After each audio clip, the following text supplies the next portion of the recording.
귀신들은 인간이 초능력을 하는 것을 막을 뿐만 아니라 속이기도 하는데, 인간이 자신의 능력으로 초능력을 하고 있다고 착각하도록 만들며 진짜가 아닌 가짜 정보를 주거나 인간이 만든 것이 아닌 위장된 결과를 만들어서 속인다고 합니다. 귀신들은 이렇게 막고 속이는 것을 통해서 인간들이 진정한 초능력을 알지 못하게 하거나 인간의 초능력을 자신들에게는 피해가 생기지 않는 방향으로 유도하고 일정 수준 이상으로는 하지 못하도록 제한한다고 합니다. 인간이 초능력을 하는 것을 귀신들이 속이는 방법. 인간이 초능력을 하는 것을 귀신들이 속이는 방법은 귀신이 인간의 두뇌와 육체에 침투한 정도에 따라서 크게 둘로 구분할 수 있다고 합니다. 1. 두뇌를 포함하여 육체에 깊고 광범위하게 들어오고 외부에도 강하게 들러붙어 있는 경우. 2. 두뇌와 육체에 대한 귀신의 침투가 심하지는 않아서 공간과 심상 속성을 잡는 것이 어느 정도 가능한 경우. 우선 1. 두뇌를 포함하여 육체에 깊고 광범위하게 들어오고 외부에도 강하게 들러붙어 있는 경우를 살펴보면, 이런 경우에는 두 가지 중요한 변화가 생긴다고 하며, 하나는 인간의 생각하는 기능이 저하 마비되고 정신 집중이 어려워져 초능력을 시도한다는 것이 매우 어려운 상태가 되며, 귀신은 이렇게 두뇌와 육체에 침투하여 인간의 초능력 시도를 억제해 놓는다고 합니다. 다른 하나는 귀신이 두뇌에 들어온 상태에서는 귀신이 보고 듣는 것을 인간도 그대로 보고 듣게 되는데, 이것은 심각한 문제라고 합니다. 다시 말해서 귀신이 영적 세계의 어떤 광경을 보면 인간도 그것을 그대로 보게 되고, 귀신이 영적 존재의 소리를 들으면 인간도 그것을 그대로 듣게 되어서 귀신이 보여주고 들려주는 것을 인간이 그대로 보고 듣게 된다고 합니다.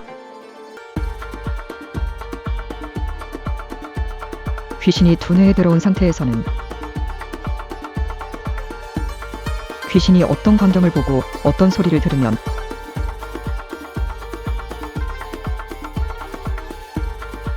인간도 그 광경을 그대로 보게 되고 그 소리를 그대로 듣게 되며, 또한 보고 듣는 것만이 아니라 귀신이 가지고 있는 감각 느낌도 그대로 느끼고, 귀신이 가지고 있는 생각, 감정, 의지, 욕구, 충동도 그대로 하고 가지게 된다고 합니다.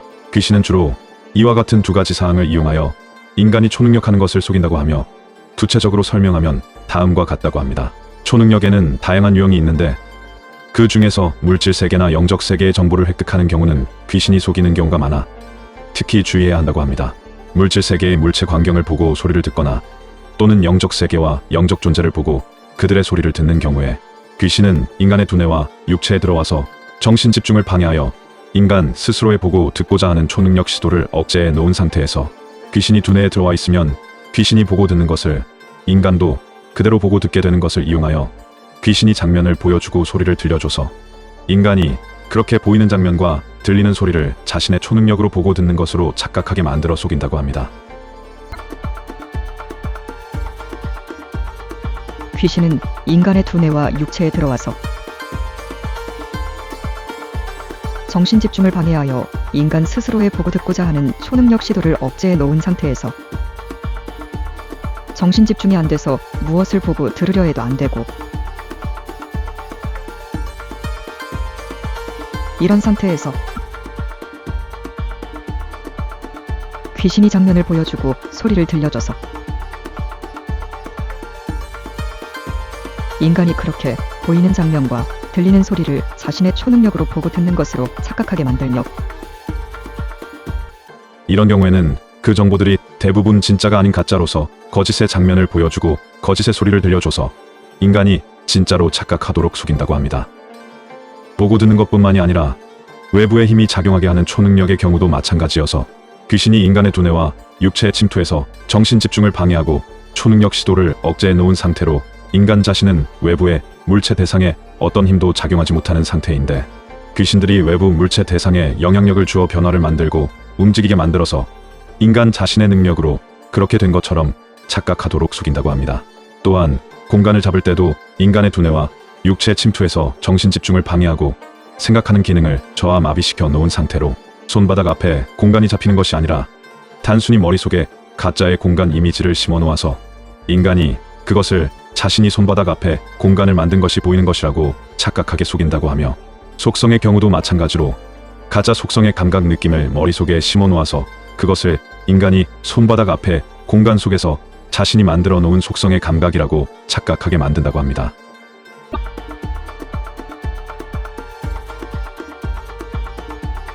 귀신은 인간의 두뇌와 육체에 침투해서 정신 집중을 방해하고 생각하는 기능을 마비시켜 놓아서 손바닥 앞에 공간이 잡히지 않고 손바닥 앞에 심상과 속성의 이미지를 생각하는 것도 안 되는 상태로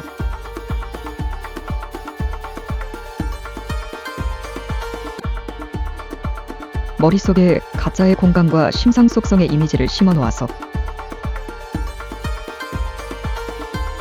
인간이 그것을 자신이 손바닥 앞에 만들어 놓은 공간 심상 속성이라고 착각하게 하며 손바닥 앞에는 공간 심상 속성이 전혀 잡히지 않았고 머릿속에 귀신이 심어 놓은 가짜의 공간 심상 속성의 이미지만 있는 상태.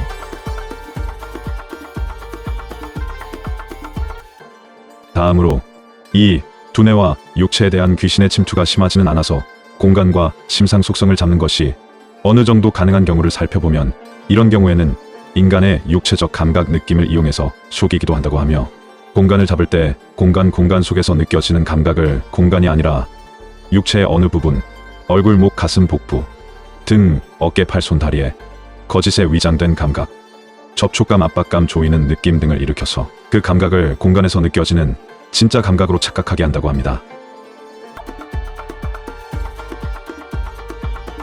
귀신의 두뇌 침투가 심하지는 않은 상태. 두뇌와 육체에 대한 귀신의 침투가 심하지는 않아서 공간과 심상 속성을 잡는 것이 어느 정도 가능한 경우 공간을 잡을 때 공간 속에서 느껴지는 감각을 공간이 아니라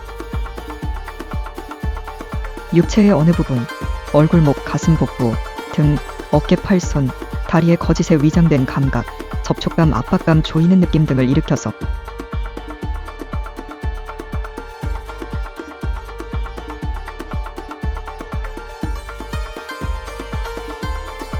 그 감각을 공간에서 느껴지는 진짜 감각으로 착각하게 하며 이런 경우 인간들은 공간을 잡을 때 육체의 어느 부분에 생기는 감각을 공간을 잡을 때 동반되어서 생기는 자연스러운 과정으로 생각하고 다음에도 계속 그런 감각이 생기는 것을 그냥 놔두고 심지어 그런 감각이 있어야 공간이 정확히 잡히는 것으로 착각하게 된다고 합니다. 그러나 그런 거짓 감각들을 그대로 받아들이다 보면 귀신이 그 감각이 생기는 부위에 더 강하게 침투하여 나중에는 정신 집중이 더 안 좋아지게 된다고 합니다. 귀신의 속임수를 구별하지 못하고 계속했을 때 초래되는 결과는 1. 인간 육체에 대한 귀신의 침투와 2. 가짜 정보와 거짓의 변화 움직임에 대한 성급한 확신과 무분별한 활용으로 인해 발생하는 종교적 사회적 문제점들이 있다고 합니다. 우선 1. 인간 육체에 대한 귀신의 침투의 경우 귀신들이 속이면서 생기는 가짜의 감각 심상 속성들을 자신이 만든 것으로 착각하면서 계속하다 보면 바로 그 가짜의 감각 심상 속성이 생긴 부위에 귀신이 더 강하게 들러붙고 깊게 침투하여 고착화되어서 나중에는 질병이 생길 수도 있다고 합니다. 특히 외부 세계 영적 세계를 보고 듣는 초능력의 경우 머릿속에서 생기는 가짜의 감각 심상 속성을 계속하다 보면 두뇌와 가슴을 중심으로 깊고 광범위하게 귀신이 침투하여 심각한 정신질환이 생길 수 있다고 합니다. 보고 듣는 초능력과 마찬가지로 귀신이 머리와 가슴에 들어와서 어떤 생각, 감정, 의지, 욕구, 충동을 가지면 인간이 그것들을 그대로 느끼고 하게 되기 때문에 구별하지 못하고 자신이 한 것으로 착각하여 그대로 받아들여서 하다 보면 정신질환으로 발전할 수 있다고 합니다. 외부 물체와 대상을 변화시키고 움직이는 경우도 마찬가지로 두뇌를 비롯하여 육체 전반적으로 깊이 침투하여 심각한 질병을 일으킬 수 있다고 합니다. 다음으로 이 종교적 사회적 문제점들의 경우는 악한 영들이 보여주고 들려주는 것을 선한 영이 주는 진짜로 착각하면 종교적으로 사회적으로 여러 문제를 일으킬 수 있으며 외부 물체와 대상을 변화시키고 움직이는 경우도 마찬가지로 악한 존재 귀신이 속이면서 행하는 것을 구별하지 못하고 선한 존재에 의한 것으로 오인 착각하여 그대로 행하다 보면 종교적으로 많은 문제들이 발생할 수 있다고 합니다. 귀신이 넣어주는 생각, 감정, 의지, 욕구, 충동 중에서 특히 착각이나 망상은 종교적인 파행과 밀접한 관계가 있다고 합니다. 그래서 초능력의 경우에는 반드시 두 가지를 구별해야 한다고 합니다. 우선 그렇게 보이고 들리거나 외부 물체와 대상을 변화시키고 움직이는 초능력이 자신의 능력으로 인한 것인지를 구별해야 하고 만약 자신의 능력이 아니라면 선한 존재 성령에 의한 것인지 악한 존재 귀신에 의한 것인지를 구별해야 하며 여기에는 주어진 정보와 얻어진 결과가 진짜인지 가짜인지를 구별하는 일이 포함된다고 합니다. 순수한 자신의 능력이거나 선한 존재에 의한 것이라면 진실로 축복받은 영적 은사이겠지만 만약 악한 존재 귀신에 의한 것이라면 심각하고도 위험한 결과를 초래할 수도 있다고 합니다. 인간이 초능력을 할 수 있다는 것은 분명하지만 귀신이 이를 막고 방해하고 속이기 때문에 귀신의 방해와 속임수를 어떻게든지 뚫어내고 차단한 후에 인간에게 처음부터 주어진 초능력을 찾고 회복해서 인간 자신의 능력으로 행할 수 있게 하느냐가 관건이라고 합니다. 대다수의 인간은 평생도록 초능력은 경험도 구경도 못하고 일생을 보내게 되거나 귀신이 행하는 초능력을 자신의 능력으로 착각하게 되는데, 이런 한계를 벗어나는 인간은 소수라고 하며, 초능력이 있다는 것을 알아서 사용하려고 해도 어쩌다 몇 번은 되더라도 반복적 지속적으로 한다는 것은 매우 어렵다고 합니다. 다시 말해서 귀신들이 진실로 집요하고도 끈질기게 철저하게 악착같이 막고 방해하고 속이기 때문에 이것을 이기고 초능력을 지속적으로 구사하기는 극도로 어렵다고 합니다.